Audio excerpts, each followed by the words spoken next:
Eu converso agora com o presidente executivo da CropLife Brasil, Christian Lobauer. Vamos falar sobre o Atlas do Agronegócio Brasileiro, lançado nesta terça-feira, dia 22, durante comemoração em Brasília de 1 ano do canal AgroMais. Bom dia, Christian. Quanto tempo não conversamos? É verdade, Otavinho. Prazer te ver, prazer falar contigo de novo. Tá bom, o mesmo, eu digo. Christian, eu vou começar com uma pergunta. Nós temos aí vários livros falando do agronegócio brasileiro, cada um com um enfoque. Qual foi a ideia principal da criação deste Atlas, por vocês da CropLife Science? Olha, Otavinho, a nossa iniciativa e nossa ambição é muito singela. O que a gente fez foi juntar os melhores dados que a gente encontrou sobre os aspectos da sustentabilidade do agronegócio brasileiro. É uma coisa que qualquer instituição poderia ter feito, não temos uma pretensão de ser um trabalho acadêmico profundo, etc. É uma coisa muito simples, a gente pegou o que há de melhor de informação com boas fontes sobre o uso da terra, sobre a produtividade no Brasil, sobre a legislação brasileira, o Código Florestal, sobre o histórico de defesa vegetal no Brasil e no mundo, sobre a segurança do alimento no Brasil e no mundo, sobre a segurança alimentar e sobre os dados da transformação da agricultura brasileira no que ela era e no que ela é.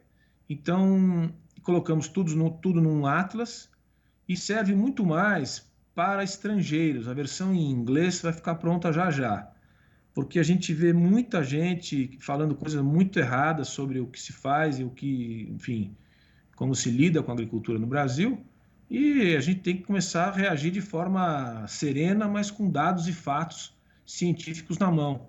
Então, a nossa ambição é que esse material seja cada vez mais incorporado com novas informações, seja debatido e nos ajude, como país, a responder a esse monte de bobagens que se fala sobre o Brasil lá fora.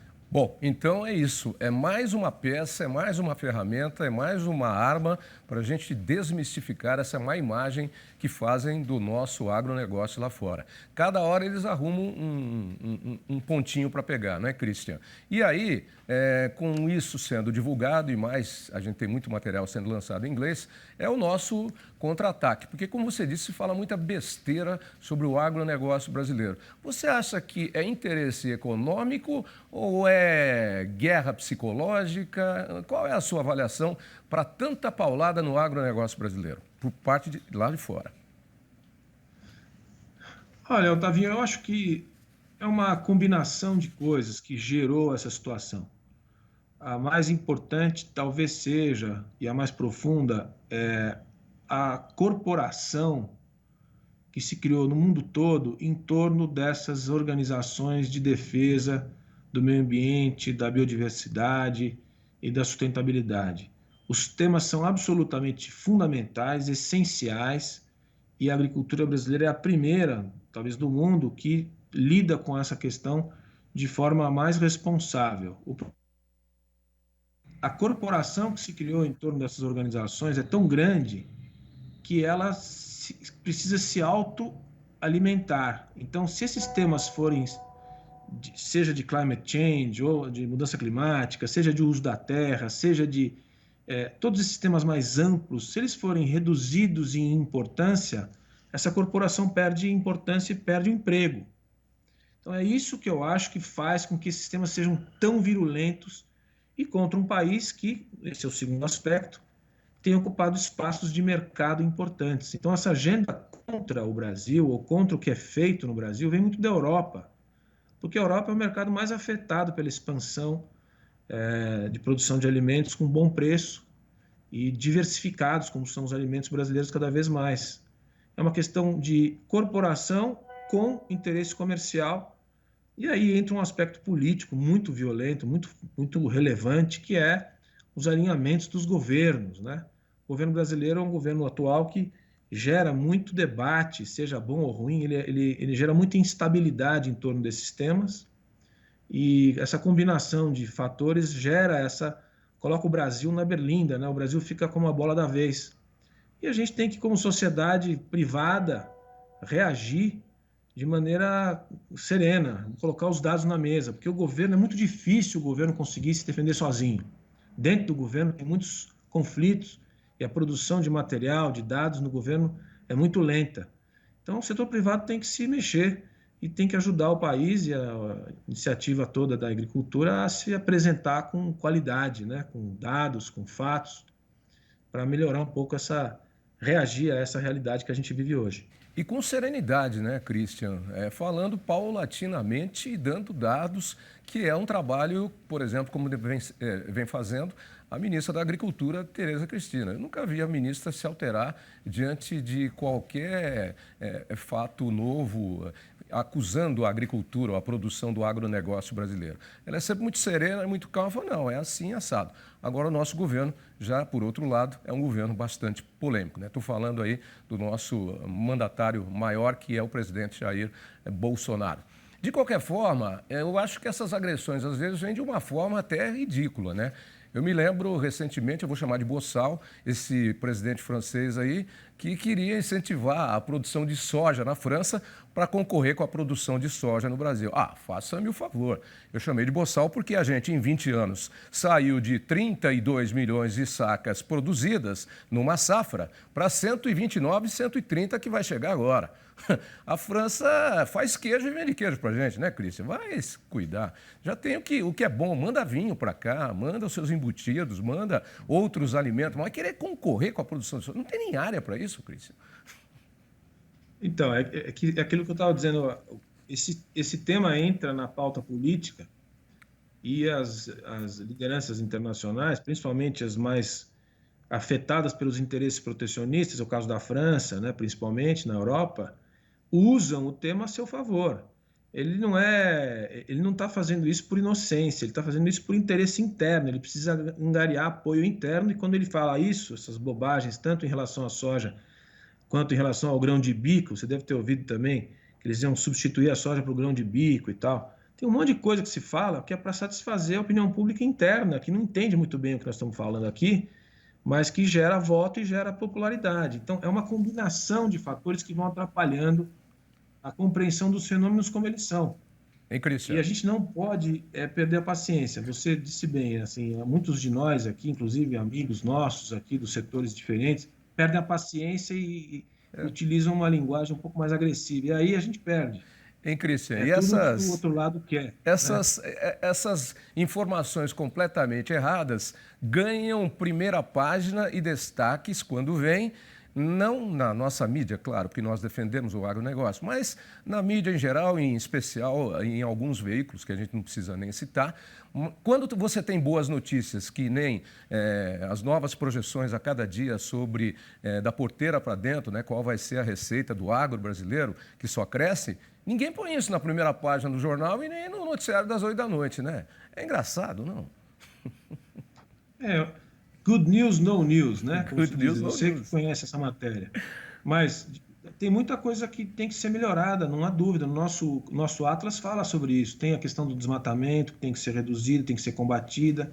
Mas a gente dá a série histórica, desde 2004, para as pessoas verem que o que está acontecendo hoje é ruim, mas já teve épocas muito piores. A gente dá dados de segurança do alimento, a gente tenta trazer um pouco esclarecimento básico, sabe? Para a conversa começar de novo. A gente não pode entrar nesse fla-flu, nessa bipolarização que se tornou o mundo hoje, que a gente vai perder. O destaque da notícia vai ser sempre a Greta, sempre o mais fraco contra o mais forte, né? Aquela coisa clássica que a gente tem que combater.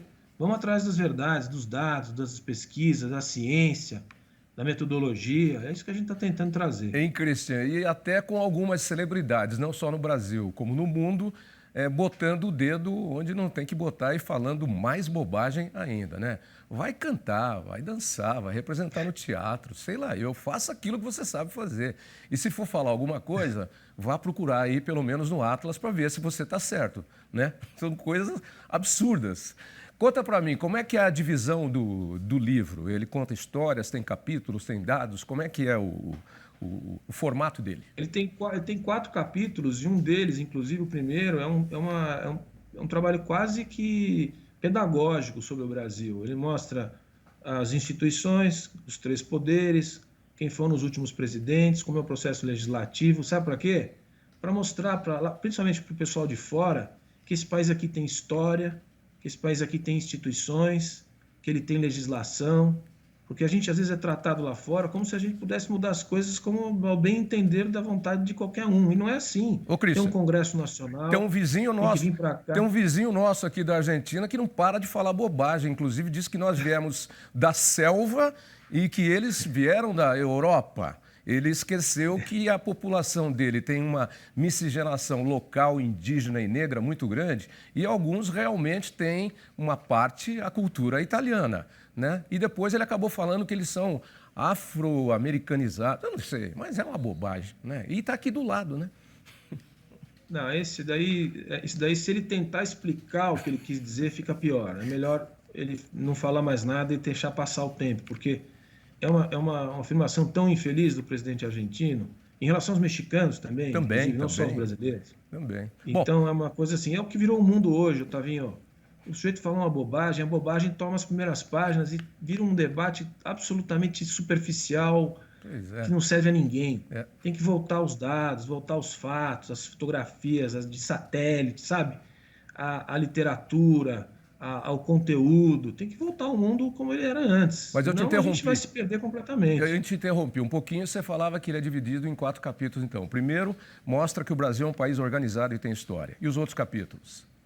Que tem instituições e que tem lei. E se quiser mudar a lei no Brasil, tem que debater no Congresso. Essa ideia é essa. O segundo capítulo é um capítulo mais sobre os aspectos ambientais da produção brasileira e da produtividade brasileira.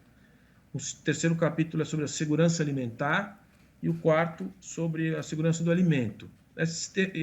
A ciência e os aspectos de produtividade da defesa vegetal, que é a nossa representação como CropLife, né, o nosso negócio, as nossas empresas, estão embutidos em todos os capítulos, principalmente o 2, 3 e o 4, onde tem biotecnologia, né, a qualidade das sementes, uso de sementes geneticamente modificadas, uso de defensivos, os biodefensivos, quer dizer, e o resultado que isso tem para a produtividade e para a qualidade do alimento brasileiro. Mas tem um grupo grande de dados também sobre as metas do plano ABC, como o Brasil já cumpriu as metas de redução de emissão de gás de efeito estufa, dados, tá vendo? Dados da FAO, dados do IBGE, dados da OCDE, sabe? Não tem conversa do amigo que falou. É Twitter. Não, é dado científico. Muito e tudo bom. isso com mais ou menos uma série de raciocínio e que dá uma visão geral sobre as coisas boas que tem aqui e coisas que têm que ser melhoradas. Muito bom. Eu ia te perguntar sobre qual é a meta, qual é o pensamento da CropLife Brasil, mas você já falou aí durante essa resposta. Então, sobra aqui para a gente onde eu acho o Atlas, para a gente poder folhear e adquirir essas informações, todos os brasileiros. Ele já está acessível no site. Quem entrar no site da CropLife, que é croplifebrasil.org, tem um site, um hot site que chama, uma página especial que você entra e pode dar um download.